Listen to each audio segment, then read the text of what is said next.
The views and opinions expressed in this podcast by the host and or the guest do not necessarily reflect the views of the host and or Paranormal Buzz Radio and or its sponsors. Use of any material produced by Paranormal Buzz Radio without express written consent is prohibited. Paranormal Buzz Radio will not be held responsible for you holding your knees, crying, and rocking in a corner in a puddle of your own urine, or being beheaded by a group of children in a cornfield. In fact, if you come across a group of children in a cornfield, we promise to make fun of you as you run away screaming in terror. Listener discretion is advised.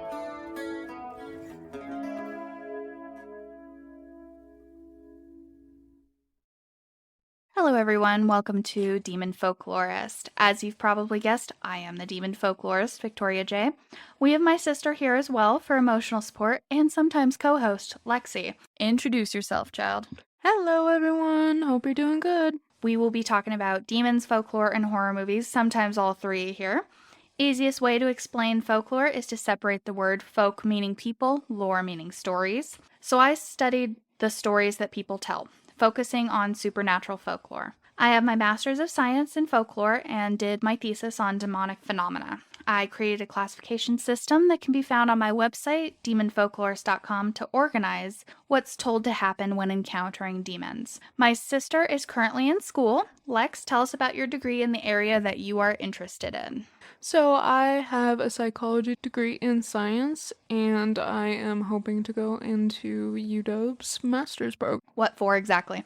Social work. Today we're going to be talking about the creepy clown and how it has terrified generations. So if you really think about it, the point of clowns is laughter, but also they're somewhat unpredictable. There's this fear that you won't be able to do what the clown is designed to make you do, and yet they can be perceived as creepy because we don't know their intentions. They're kind of ambiguous. That's why they creep us out instead of full-on scare us. The unnatural smile, first off. Smiling is registered by humans as a good thing, and yet when it's continual, it becomes menace. So tell us a little bit about cool. And it can have a wide range of symptoms for people. It's mostly perceived as a phobia, which can cause anxiety, racing heart, nausea, and profuse sweating. Thankfully, clowns are kind of those figures that we can avoid a little bit easier than, say, just regular people. This is true. Lex never liked anything that had a painted face because they were hiding their true face. Go ahead and tell us a little bit about that and what that was like as a child. I don't have many memories of when I was super duper young, but we have photos of the Easter Bunny and this poor lady. I'm sitting next to her in tears. Poor lady. I feel so bad. But I remember as I got older, 8 years old, we're living in Montana and the circus is in town. And I just remember hiding behind our mom the entire time the clown was out there and trying to entertain the children. And that was kind of my first awareness that clowns are pretty damn creepy. Why though? Why did it creep you out? I think it was because I didn't know their true intentions. I mean, why is there this just weird painted man outside of this building waiting to entertain me? It just struck me as probably super odd. I'm gonna be honest, I always liked the spectacle of things, and it never bothered me when someone had a painted face. So more on that story with the Easter Bunny. I was about 7 or 8 and I was leading Lex around because every single time we would meet this Easter Bunny, she would give us little candy eggs. And Lex was like, I don't like it. Like, she was about 3 and she didn't want to go near it. And I was like, come on, Lex, it's okay. Like, it's just a lady. Can't you see that? You know, but I guess at that age, she couldn't really see that. And she just didn't like the painted face. But it was clear it was a lady. Like... So I don't know. Yeah, I didn't care. I found it all very exciting and enjoyable. So me and Lex are on opposite sides of the fence when it comes to clown then versus now. I feel really ambivalent towards them, but I appreciate when horror mutates that feel-good childhood memory because it keeps you more interested in it as an adult. How do you feel about them now? I'm not scared of clowns anymore, weirdly enough. It may also be, you know, it helps that you kind of grow up and grow out of these things, but I think I felt as a kid that clowns are the most menacing because they're focused towards kids, and as you get older, they kind of don't really care about you as much. So it may have been that mixed with just growing older and growing out of things. That's real. All right. So Also, I think that horror is an imaginative playground for what might happen. That clown you saw at the circus may not have good intentions. I mean, look at John Wayne Gacy or even the fictional It. Little background on clowns. They are descended from jesters who have a background of mutilating their faces to make them permanently smile, which sounds insane. Like you're literally cutting things just to make you smile all the time. It sucks. Jesters would pay very dearly if the king didn't laugh, so they had to be on their joke game all the time. John Wayne Gacy was caught in 1978. He murdered at least 33 young men and boys that we know of, and he was also sidelining as a party clown for kids. This probably trickled into the 80s fears.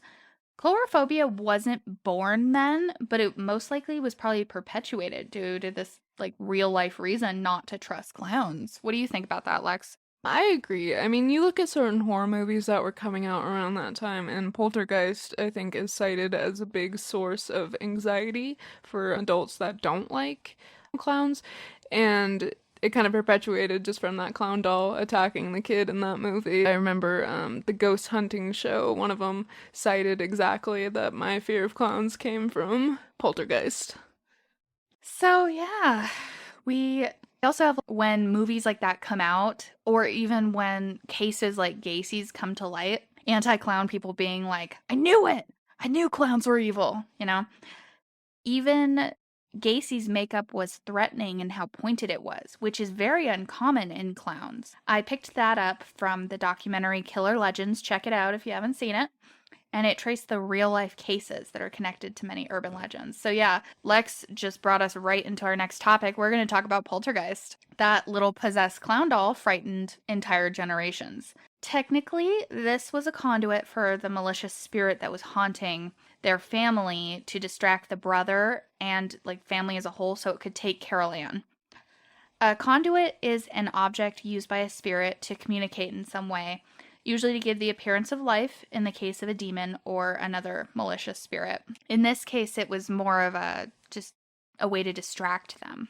My working definition of a demon is that they are spirits and that they exist without bodies, possess abilities greater than that of humans, which renders them inhuman, are hyperintelligent, react negatively to Christian iconography, and are malevolent in their behavior towards humans. I went with a definition based on what they have been witnessed to do instead of what they are, since we honestly don't know. There are theories connected to religion about what they are, but unfortunately nothing definitive can be discerned about their origins. But let's get back to Poltergeist. So, honestly, it was a little jarring. Like, the son already had this fear of it. He would put his jacket on top of it when he was sleeping because he didn't like it looking at him.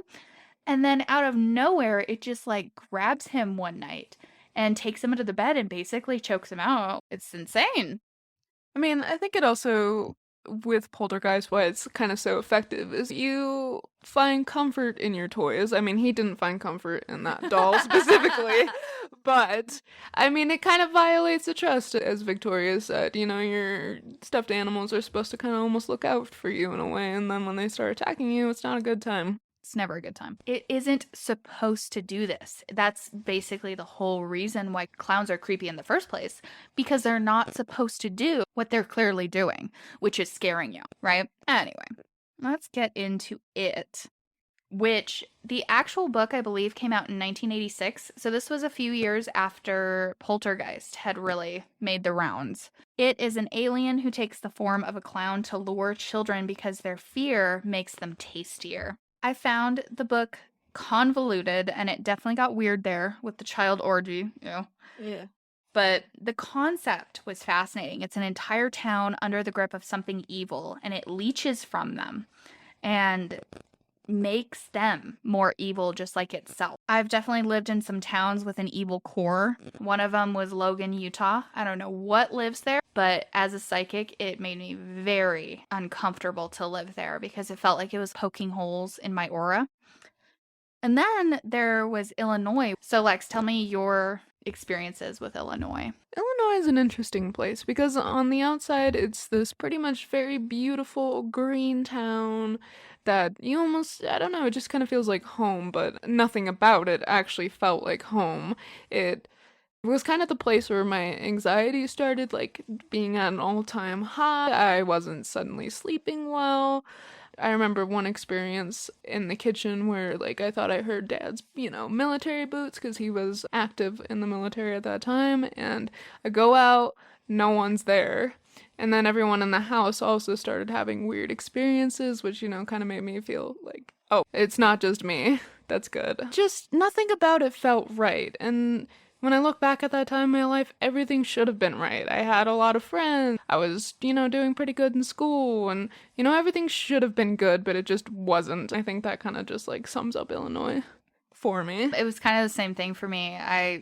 I never felt right there, and there were times that I would have to get out of the house because I couldn't spend too much time there. But something I remember about Lex's room is that it was always cold. So we think there might have been a spirit in there, and it was probably human because when my mom went in there with her Bible, it didn't seem to affect it. Lex became very depressed, very, very anxious.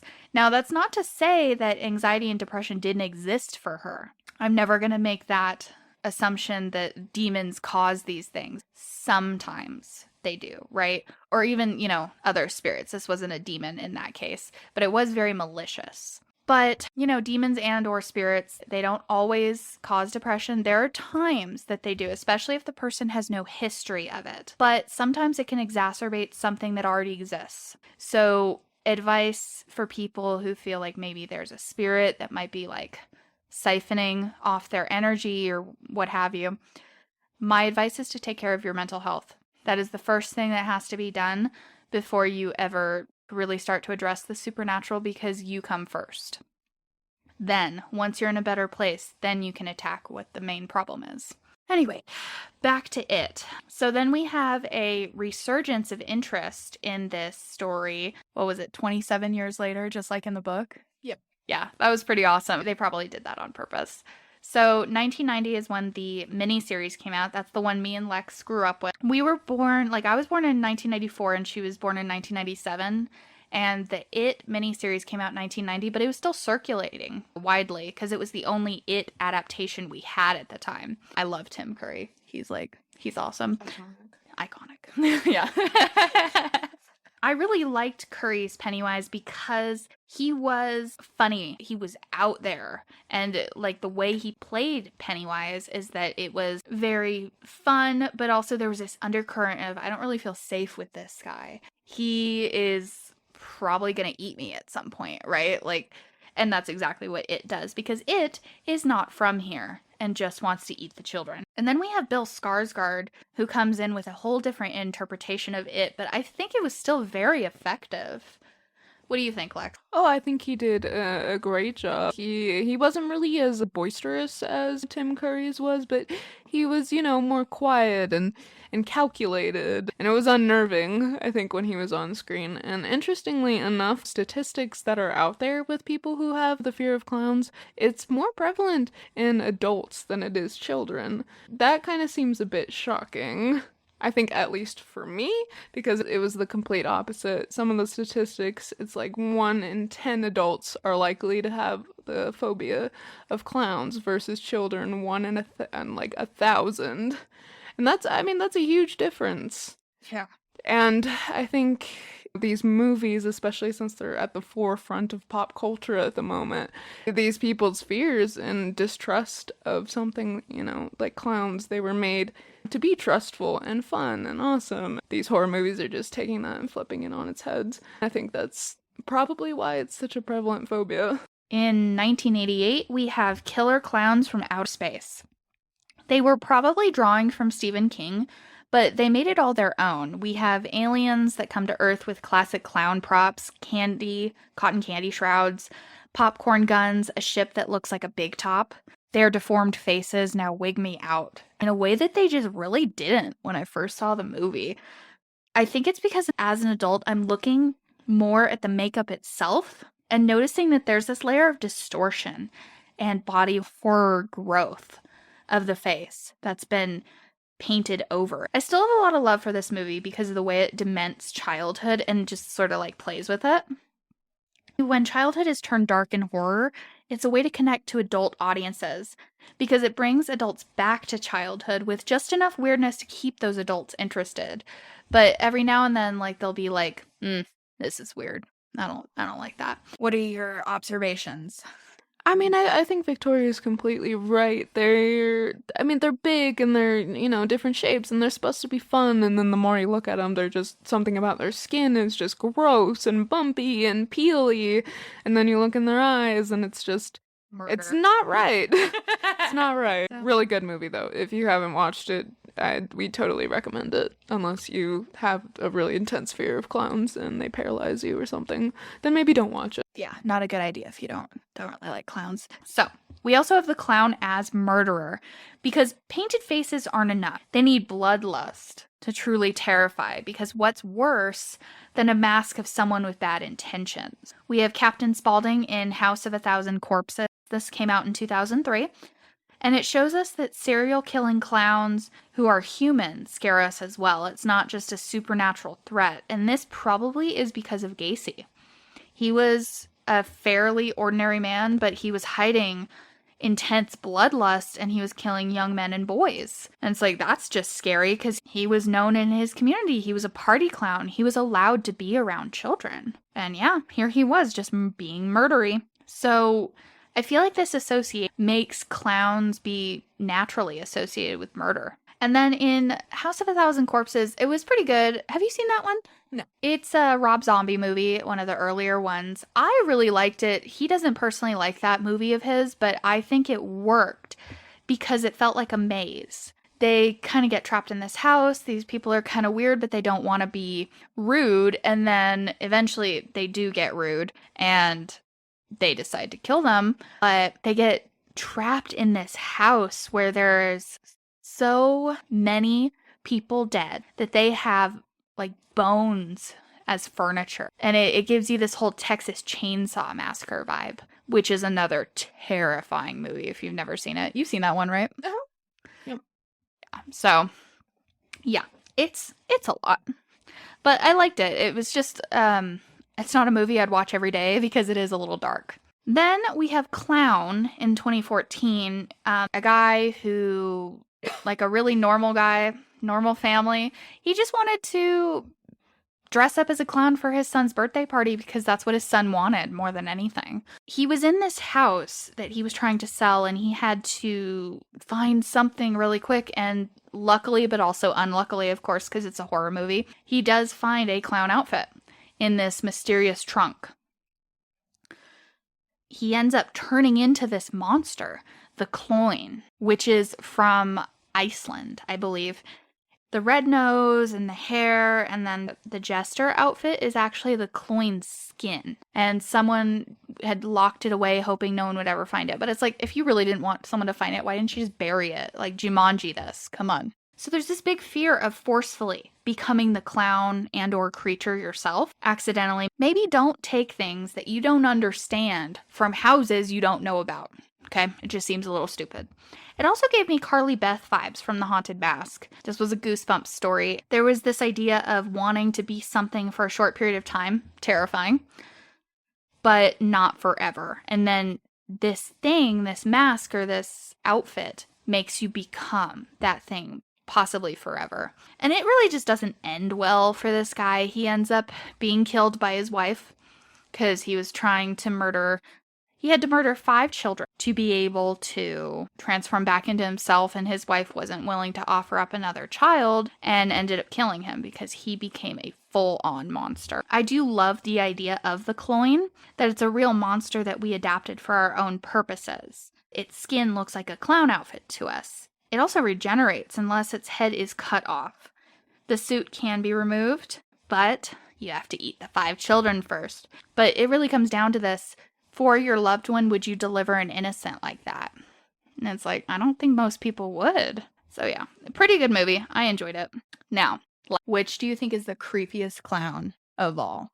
out of all of that culture? I mean, probably Killer Clowns of Outer Space. I wasn't really freaked out by Pennywise as a child, which even surprised me now that I look back on it. I wasn't really scared of him because I felt like he was really clear with his intentions. At first, he kind of puts on an act, but then he shows his true form. And I think with the Killer Clowns, it's so ambiguous what they want. We don't know why they're there. They're just there one day.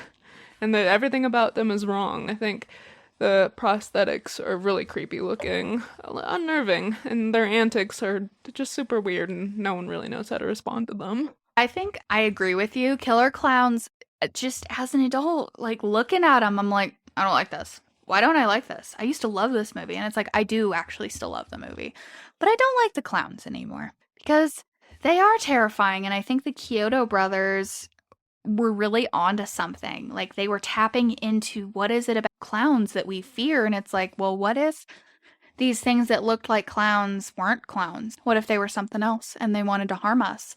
Because in the movie, we don't know really what they want. They just sort of land, and they end up putting people into cotton candy pods, but they're clearly dead. And they just seem to be coming here just to kill, kind of like Predator style. Just like, yeah, let's go on a human hunting spree. Anyway, so we also have the Clown Motel in Tonopah, Nevada. It was built in 1985 during Clown Horror Mania, and it's thought to be quite haunted. Tonopah used to be a silver mining town, and it became a ghost town once the mines closed, just like many towns in Nevada. Built by Leona and Leroy David, the theme was picked in memory of their father, Clarence David, who left behind 150 clown figures that he'd collected over the year. Have you ever seen the Clown Motel? No. It is like the scariest thing. Like, Oh, I bet. the clowns everywhere, all sizes, and they're pretty sure it's haunted. It's very weird, and I believe Ghost Adventures has gone there. I know a couple Travel Channel things have been done on that, and Mom is wigged out by Tonopah. She's like, I don't like it there, and it's like, okay, whatever, Mom. So let's move on to dolls. Clowns often freak people out in the form of a clown doll. Looking at you, Poltergeist. Dolls scare us because they're miniatures of us, and everyone has a fear of it moving around on its own. Granted, dolls don't just move by themselves, as far as I know. Dolls move because an entity is making it move and using the doll as a conduit. One of the most famous conduits is the Annabelle doll. I have not met Annabelle, so I can't comment on how real that story is, but according to the folklore, she terrorized 2 women before Ed and Lorraine Warren got involved. Now she occupies a place of honor in their occult museum. The film version of Annabelle felt a little bit unnecessary. What do you think about her design? It's creepy. I mean, you see this doll in real life, and you wouldn't want to take it in. Something about it is already super duper unnerving, and I think what's more unnerving is that the real Annabelle doll is just like this regular Raggedy Ann that is so unassuming, and I feel like Hollywood totally missed out on just making this simple, cute design that's suddenly terrorizing everyone in the movie, and I think that would be a lot more unsettling than what they ended up going with. It's just super underwhelming and no tension. It adds 0 tension. I feel the exact same way. Why the fuck would you bring that thing home? Like, It's like green. it's not even normal color. Like, I feel the Raggedy Ann doll works best because it is so innocent. It doesn't look like it's gonna harm you. And it was like this big, gigantic doll. It's not like this little porcelain doll in the movie. And unfortunately, people now, after watching that movie, they think that that's the real Annabelle. And it's like, no, the real Annabelle looks super cute. I would never have thought, oh yeah, there's an evil spirit attached to this. But the movie Annabelle, it's like there's clearly an evil spirit attached to this. We should talk about the bride doll that Mom had. Yeah. So our mom had this really beautiful bride doll, but she had very realistic gray eyes, and she always kind of weirded me and Lex out as kids because she looked a little bit too real. The other ones had this element of non-realism that never really creeped me out. She still has a couple of them, but I think she got rid of the bride doll. Anyway, one day I was alone with it, and I had actually brought her close to my face because I was so curious. Her eyes looked so real, and she blinked at me.